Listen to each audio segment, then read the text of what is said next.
Sejam muito bem-vindos a mais um episódio do Entre Verdades. Hoje a gente vai falar sobre um tema que, depois da pandemia, ficou muito recorrente e uma das coisas que é bem difícil a gente estabelecer, que é limite, só que dentro do home office.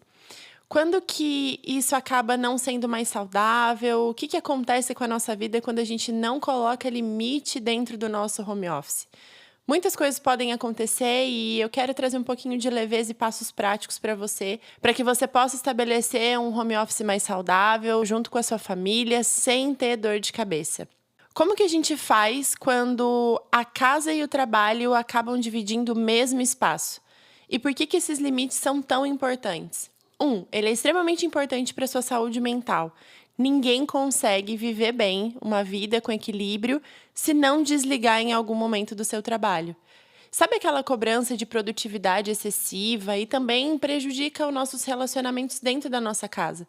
O lugar que é para ser um lugar de descanso acaba se fundindo com o trabalho, com ideias, com produtividade, com cobrança, com prazos. Quem que aguenta viver uma vida assim? Então, a gente vai pensar um pouquinho por que é diferente do presencial, como que a gente pode criar esses limites e ficar atento quando esses problemas surgirem. Por exemplo, você não conseguir estabelecer um diálogo com as pessoas que moram com você para você estabelecer o seu home office. Mas vamos lá. Primeiro de tudo, por que é tão diferente do presencial assim? Porque, primeiro, presencial, você tem a questão do horário, você já tem limites pré-estabelecidos que você não tem que fazer o esforço de estabelecer. Só aí já resolve muita coisa da nossa vida. Porque, por exemplo, horário, espaço físico, relacionamentos, você não precisa pensar em como estabelecer esses limites. Eles já estão estabelecidos para você. Então, você não tem que fazer esse esforço. O que já deixa a gente bem mais acomodado, assim. E também, quando a gente está falando do presencial para o home office, a gente tem os papéis que a gente desenvolve.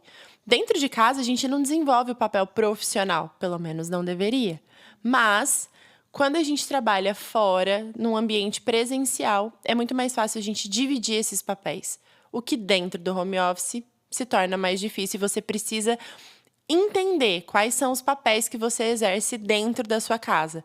Seja de mãe, pai, filho, filha, esposo, esposa, depende, né? Muitos papéis são desenvolvidos dentro de casa. E dentro do trabalho, você desenvolve apenas o papel profissional e de amigo, muitas vezes, colega de trabalho, né? Outro limite que é muito mais fácil de entender é a sua produtividade.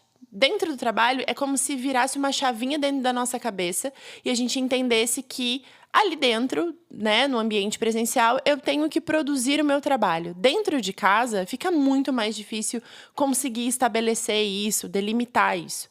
Por quê?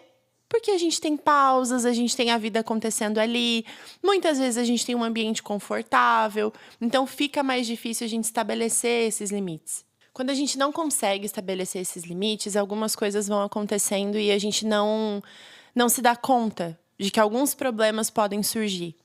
Vou te dar 3 exemplos, tá? emocional. Os nossos relacionamentos, a forma como a gente lida com as coisas, a forma como a gente lida com as pessoas, a forma como a gente lida com o nosso trabalho, acaba trazendo uma sobrecarga mental, uma sobrecarga emocional, e a gente pode ir adoecendo no meio desse processo e não se dar conta. 2, dentro dos nossos relacionamentos. Muitas vezes a gente acaba sendo ausente estando presente. Sabe quando você tá no ambiente, mas você não tá ali de verdade? Muitas vezes os nossos relacionamentos eles são impactados por isso. E 3, confie em mim, o seu corpo físico também sente tudo isso. Porque normalmente, quando a gente está trabalhando dentro de casa, a gente não pensa que a gente precisa cuidar, por exemplo, de postura. A gente tem vários casos, já conheci, já atendi vários casos onde pessoas acabam adoecendo o seu corpo físico por questão de postura, questão de tempo de tela, questão de várias coisas que podem impactar diretamente o nosso corpo físico. Pode parecer bobeira, mas Nesse momento, presta atenção como é que você está ouvindo esse podcast. Repara na sua postura. Repara a forma como você está posicionado. Se você está ouvindo fazendo outras coisas, por exemplo, seu corpo está em movimento. Mas você não está atento à forma como você está executando esses movimentos. É isso que acontece, a gente não se dá conta disso. Uma das coisas que é extremamente difícil a gente estabelecer são os limites com as pessoas que moram com a gente, por exemplo. Parece que muitas vezes as pessoas elas não conseguem entender esses limites e esse tempo que a gente está trabalhando, né? Então, a gente precisa trazer algo que é extremamente importante para todo relacionamento: comunicação. A gente precisa entender e expressar isso para as pessoas que moram, que convivem com a gente, de que aquele momento é um momento de trabalho. Embora você esteja dentro de casa, não quer dizer que você está ali só passando o tempo, né? Fazendo uma coisinha ou outra. Não, você está trabalhando. E muitas vezes isso vai precisar ser conversado. 1, 2, 3, várias vezes. Porque se você trabalhou presencial e hoje você migrou para o home office, você vai precisar adaptar a sua vida nesse novo ambiente. E a sua família também vai precisar se adaptar a isso. Se você sempre trabalhou no home office, você tem que prestar atenção como é que a sua família reage diante disso. E também vai ser uma adaptação. Lembra de respeitar esses processos. Todo mundo está se acostumando com esse novo estilo de vida. Não adianta a gente querer que todo mundo engula os nossos horários, engula a nossa vida porque a gente está trabalhando. Isso precisa ser conversado. Lembra que eu falei antes da questão dos relacionamentos? Quanto mais a gente comunica, explica e persiste nesse lugar de ajuste, mais os nossos relacionamentos vão ser menos impactados por essa questão dos limites do home office. Então, eu vou te ajudar hoje a estabelecer alguns limites práticos no seu dia a dia para você conseguir lidar bem com o seu home office. Então, vamos lá. Primeiro passo, você desenhar um espaço físico para o seu trabalho. Então, a sua estação de trabalho, ela tem que ser muito clara para você. Eu vou trabalhar na mesa da cozinha. Vou trabalhar em cima da minha cama mesmo. Confie em mim, isso pode te prejudicar, tá? Então, Nath, mas eu não tenho um espaço específico para poder estabelecer a minha estação de trabalho. Então, encontra um lugar que, por mais que seja compartilhado, vamos dizer assim, você consiga estabelecer que aquele momento, dentro daquele período, vai ser a sua estação de trabalho. Então, desenhe um espaço físico específico para o seu trabalho, tá? Segundo passo, horário claro. Estabeleça horários. Se você estivesse trabalhando presencial, você teria horários. Nath, mas tem lugares que têm horários flexíveis. Então, você também vai adaptar esses horários que você precisa, mas estabeleça início, meio e fim para o seu trabalho. Então, horário que você inicia, horário que você faz as suas pausas e horário que você conclui o seu trabalho. Terceiro passo, a comunicação dentro do seu trabalho. Se você está iniciando o seu dia, se você precisa fazer uma pausa ou se você vai encerrar o seu dia, comunique para aqueles que vão precisar de você em determinado momento. Seus clientes, as pessoas que interagem com você no seu trabalho. Se é o horário que você já encerrou o expediente, comunique isso de uma maneira clara. Fora do expediente, esse é o quarto passo. Se você já concluiu o seu dia de trabalho, não receba mais notificações a respeito dele. Por quê? Isso vai fazer com que a sua mente entenda que você ainda está trabalhando. Encerrou o dia de trabalho? Encerre por completo. Não fique recebendo mensagens ou dialogando com pessoas com relação a trabalho. Se você já terminou o seu dia e recebeu uma mensagem de um cliente, espere até outro dia para responder. Não tenho como, então informe que na manhã seguinte você vai dar continuidade naquele tema, mas não prolongue aquele assunto. E também não inicie o seu dia antes do seu horário de trabalho, já trabalhando. Se você estabeleceu que, por exemplo, antes do seu início de trabalho, você vai tomar café da manhã, você vai ter um tempo ali para você meditar e tudo mais, não trabalhe antes disso. Quinto passo, quando você acordar, não entre em contato imediatamente com tudo aquilo que é digital. espere, deixa seu corpo acordar de fato para você poder iniciar o seu dia. Essa dinâmica que a gente tem, já tem muitos estudos que comprovam o nível que ela eleva a nossa ansiedade quando você acorda e a primeira coisa que você faz já é começar a responder mensagens ou ver o que está acontecendo, coisas no seu celular. Isso prejudica extremamente a nossa mente, porque ela já inicia um processo de aceleração, bombardeio de informação que ela ainda não estava preparada para receber. Então, cuide disso. 6º passo, faça pausas. Sim, foi exatamente isso que você acabou de ouvir. Faça pausas. Ninguém consegue trabalhar por horas e horas direto. Ah, Nath, mas eu me concentro melhor assim. Tá bom, tudo bem. Percebe o quanto o seu corpo fica tensionado no final do seu dia. Percebe quanto muitas vezes você pode ter dor de cabeça de ficar tão concentrado nas telas. Então, faça pausas estratégicas no seu dia para você respirar e deixar o seu cérebro também respirar. Último passo que eu quero dividir com você é que, no momento em que você for concluir o seu dia, repasse tudo aquilo que você fez e observe aquilo que você não conseguiu, aquilo que você não conseguiu concluir e já projete o seu dia seguinte. De novo, todo planejamento ele vai te ajudar muito. E tudo isso que a gente está falando aqui é uma forma de se planejar. Outra dica bônus aqui, na sua sexta-feira, repassa a sua semana e já tenta programar mais ou menos como vai ser a sua próxima semana. Porque isso vai te ajudar a tirar tudo aquilo que está dentro da sua cabeça, pôr num papel, num arquivo, numa agenda, e isso vai te ajudar a não ficar pensando sobre aquilo na sensação de, eu não posso esquecer disso, eu não posso esquecer daquilo. Isso vai, na verdade, elevar o seu nível de ansiedade. Agora, eu queria falar especificamente sobre como que a gente comunica isso para as pessoas que moram com a gente.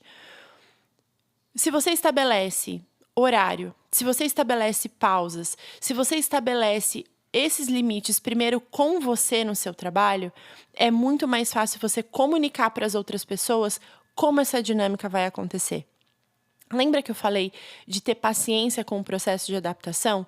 Muitas vezes, interrupções vão acontecer, pedidos vão acontecer, coisas do dia a dia, da rotina de uma casa, vão interferir na rotina de trabalho.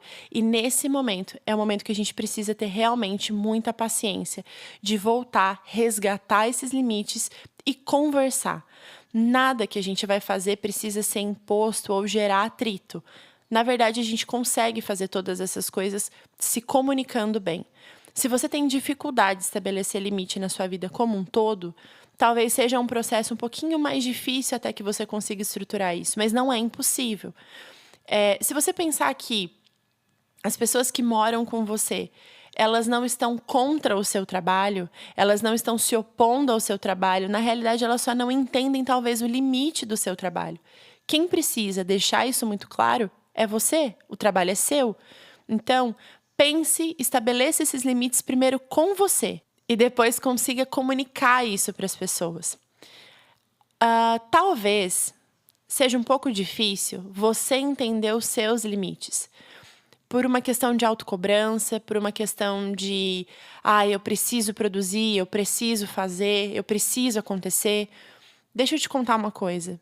Você é a única pessoa que está se cobrando dessa maneira. Ninguém mais está te cobrando assim. Nesse nível que a sua mente está produzindo, é você e você mesmo. Confie em mim. Então, reveja a forma como você enxerga o seu trabalho. A forma como você enxerga o papel que você desempenha dentro do seu trabalho.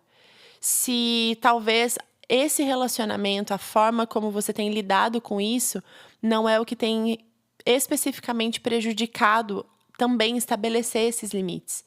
Ou carregar uma culpa excessiva, uma cobrança excessiva. Sabe aquela sensação de estar sempre cansado porque o seu trabalho te suga demais? Talvez a gente só precise rever essas prioridades e rever a forma como essas coisas acontecem. Muitas vezes a gente não consegue estabelecer limite porque a gente quer fazer tudo, a gente quer abraçar o mundo, porque a gente acha que o nosso valor está especificamente repousado em cima disso. Se eu faço, eu sou alguém. Ou eu sou aquilo que eu produzo. Não, na realidade, aquilo que a gente faz, aquilo que a gente produz é um reflexo de quem a gente é. Não tem a ver com isso. O nosso trabalho, ele é, na verdade, o resultado de quem a gente é. Ele carrega as nossas características, ele carrega a nossa individualidade, a nossa subjetividade, a nossa identidade. Não é o contrário, não é o nosso trabalho que forma isso.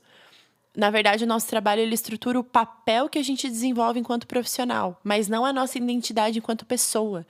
Uma coisa, ela tá bem trocada quando a gente acaba atribuindo ao nosso trabalho toda a nossa existência ou a nossa razão, nosso objetivo de vida ou qualquer coisa assim. Reveja a forma como você se relaciona com o papel que você desempenha no seu trabalho. Nath, mas eu tenho um propósito no meu trabalho. Sim, que bom. Isso é muito bom. Mas até mesmo a forma como você se relaciona com esse propósito. Ele é aquilo que te motiva. O teu propósito te motiva a fazer muitas coisas. Mas ele não pode se tornar o centro da sua vida, a razão da sua existência. Porque, na realidade, quando esse propósito sofrer qualquer abalo ou enfrentar qualquer adversidade, você vai começar a questionar diretamente a sua identidade. Percebe como isso é perigoso? Então, estabeleça esses limites, repense a forma como você tem lidado com o seu trabalho, converse com as pessoas que estão ao seu redor e entenda que é muito importante aquilo que você faz, mas não define quem você é. Se você gostou desse episódio e sabe que tem mais pessoas que têm aí os seus conflitos com o home office, encaminhe esse episódio para ela, porque eu tenho certeza que esse passo a passo vai ajudar em muito. Te vejo no próximo episódio. Tchau!